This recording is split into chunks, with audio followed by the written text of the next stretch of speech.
Hi, it's Terry Brown here with another video lecture for Introduction to Mechanical and Mechatronic Engineering. Today we're going to look at design application and specifically rotary bearings. So if you're a student enrolled in Introduction to Mechanical and Mechatronic Engineering at UTS, you can get the PDF of these PowerPoint slides from UTS Online. Looking at rotary bearings, we use these to allow cylindrical parts to rotate freely with respect to each other. And by freely we mean with low friction. So we might have, for example, a rotating shaft in a non-rotating housing or mount, or we could have a rotating wheel on a non-rotating shaft or axle. They're generally classified into two broad groups. So we can have plain bearings, which may be lubricated, semi-lubricated, or they may simply rely on a low friction material and something like this. Or they may have a rolling element in which the sliding friction is replaced by rolling friction. Typical friction coefficients for the different types of bearings are shown below. So if we've got here the three types of plain bearings, so fluid film, just a dry plain bearing relying on a low friction material, and a semi-lubricated bearing. And you can see the startup friction. So you should have been studying coefficients of friction in either high school or in physical modelling. And then we also have over here the startup friction coefficient for the rolling element bearings, and you can see it's very much lower than for the plain bearings. And then once it's up and running, you can see the fluid film bearing coefficient of friction drops way off, because in this case the bearing is actually running on a thin film of oil or whatever the lubricant is. The dry just drops from 0.15 or thereabouts down to 0.1. Okay, so the difference between static and kinetic friction. Okay, so just having a quick look at how rolling element bearings are made and how they're used and where they're used. So common use is in machine design, found in hard disk drives, bicycle wheels, robotic joints, automobile transmissions, and so on. They support heavier loads and allow higher rotating speeds than plain bearings. As we saw, plain bearings or journal bearings have no rolling elements, and instead the shaft simply rotates inside the sleeve. Okay, it can be lubricated or not lubricated. Commonly found in internal combustion engines, pumps and compressors. Okay, so here's an example of a rolling element bearing. So this is just a cutaway picture of an electric motor, and at each end of the shaft for the motor you'll have some rolling element bearings like this, typically ball bearings or cylindrical roller bearings. Okay, so when we're looking at application of bearings, we need to consider the loads that are acting on them. So there's two main types of load: the radial load, which as its name suggests acts radial to the shaft or the bearing, and then we also have a thrust load. So you can see here the shaft will be pushed through the bearing. Okay, so that's our thrust load that acts along the main longitudinal axis of the shaft. Another example, looking at the external loads and bearing reaction loads for a rotary bearing. So in this example we have an industrial fan, so we'll have the weight of the impeller here, the weight of the pulley, and also the belt tension acting downwards, and that will be reacted by the bearings. Okay, and then we'll also have these downward forces acting down onto the bearings as well. Okay, and in this case we'll also have an axial load from the wind loading from the impeller. Okay, so the construction of a rolling element bearing, we have an outer ring, and then we have the balls or other rolling elements in between that, and an inner ring. Okay, and the balls are separated, or whatever rolling element may be used in the rolling element bearing, are separated by some sort of a cage or retainer like this. Okay, and you can see a cutaway there of a rolling element ball bearing. Another picture showing much the same thing. Okay, so you have the inner race here, which is in contact with the shaft, an outer race and separator which contains the rolling elements. Okay, so as I mentioned earlier, you can have balls as the rolling element, or you could have cylindrical rollers. These generally supply much or support much larger load, much larger radial load. And you can have tapered or angled roller bearings, which will have a larger thrust capacity. And then you also have thrust roller bearings. Okay, so this thrust plate would be up against these rollers. There would be a load pushing this way, and that would just rotate around here. So you take out that axial load by supporting this bearing back here. Okay, so we need to mount the bearings in some way.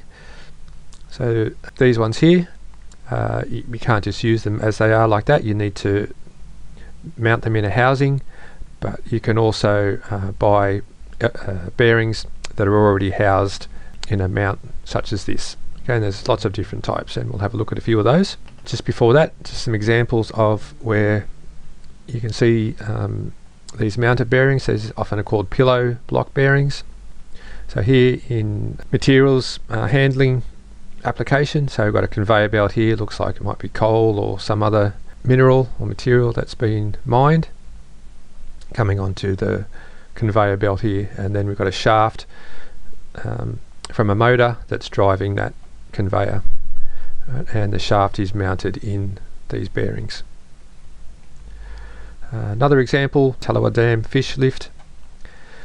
Okay, so again we've got this slightly different arrangement here. Got a motor here, a gearbox here driving the shaft, and then we've got two winches on the outer side here. So you can see that this is pulling up on this cabin that's holding the water and the fish.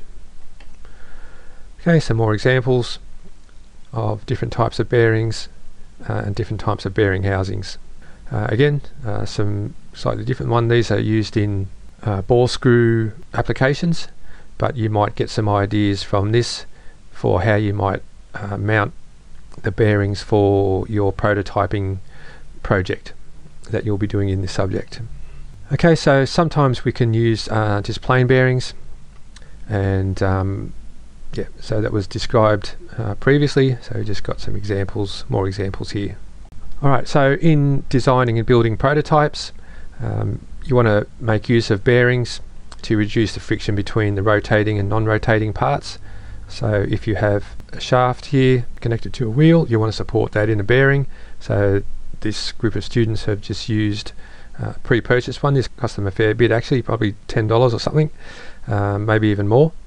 But you can make effective, inexpensive bearing housings either in the workshop or using a 3D printer, and we have 3D printers in the mechanical design studio that you can make use of to create some simple bearing housings. So here is an example that I guess just replicates what we've got here. You can do some more clever things than that. Some students last session did some really clever design for their bearing housings. Other cheap, effective ways of getting a bearing housing is just to use a saddle clamp like this. Okay, so here's some more examples. So here's a different type of pillow bearing. So you can buy something like this from eBay. However, the delivery time for cheap versions of this can be several weeks. So if you don't have the time to wait for that, you can again make some simple bearing housings either in the workshop. It doesn't have to be this shape, or you can use the 3D printer to print some bearing housing. So this took me about 20 minutes worth of work to create in SolidWorks, and then converting to the 3D print file, including the setup time, and then print time was about an hour. So here's an application where I've given the students some idea about how they could make their own plain bearing. So we've got some nylon rod in the workshop that you can make a sleeve, something like this. So here was my sketch for the idea of how to do that. So this bit here shows the nylon cylinder where I've drilled a hole through it. Then I've got some aluminium sleeves. So here you can see the aluminium sleeve that's on the threaded rod. Okay, so what you don't want to do is to put this threaded rod directly into the nylon sleeve, or directly onto the aluminium frame here. Okay, so it looks like this threaded rod is directly contacting the aluminium frame. It's not. The hole here is drilled big enough so that there's clearance. Alright, so what's rotating is this aluminium sleeve that's been threaded. So I've tapped the sleeve with a thread so that we can thread that onto the threaded rod, tighten it both ends with the nuts, and then that will rotate inside this nylon sleeve. A little bit of work, but it did a really good job. The thing that you're trying to achieve with rolling element bearings or plain bearings is to reduce friction, and we can do a simple calculation for calculating the bearing friction torque that's being developed in the bearing. So here we have friction torque equals capital F here, which is the bearing radial load if it's a normal radial bearing, times the coefficient of friction times the diameter of the bore of the bearing divided by 2. Right, or there's another form of the equation which uses coefficient of friction based on the mean diameter, where the mean diameter here is just the outside diameter of the bearing divided by, or plus the inner diameter divided by 2. Okay, pretty simple calculation, and you can have a go at doing that to get an idea of how much torque you're having to overcome in the bearings. So some typical values are shown here. So for a single row ball bearing with a radial load, coefficient of friction is 0.0015, which is plus or minus 0.0002, something like that. With all these friction coefficients, these are all for running bearings without seals and with optimum lubrication. So your actual startup friction values will be 2 to 3 times higher than these. And if you want to get an idea of what the seal friction is, you can make a first estimate of about 0.001.